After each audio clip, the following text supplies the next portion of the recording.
अस्सलाम वालेकुम दोस्तों, क्या हाल है? ठीक हो? उम्मीद करता हूँ आप खैरियत से होंगे। भाई ये हैं हमारे दोस्त जो पाकिस्तान से मस्कत आए हुए हैं, परदेसी।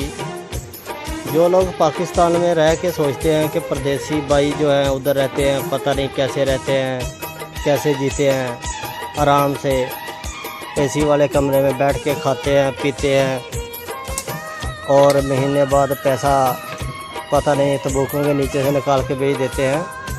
ये उनकी ज़िंदगी के बारे में हम थोड़ा सा अपना चैनल बनाया है, तफसीलात बताएंगे कि ये हैं हमारे वो परदेसी भाई जो मस्कत में आके मज़दूरी करते हैं, पैसा कमाते हैं और इधर अभी खाना बना रहे हैं। और देखें आपके सामने ये कितना कचरा वगैरह है, जंगल वगैरह है। लॉकडाउन की वजह से अभी हमने सुबह का खाना नहीं खाया, नाश्ता नहीं किया। अभी हम लोग रोटी बना रहे हैं, हमारे ये दोनों भाई हैं, ये रोटी बना रहे हैं और अब हम नाश्ता करेंगे।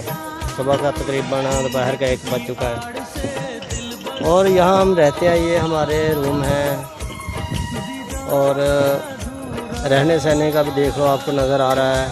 ये साथ में जो बिल्डिंगें हैं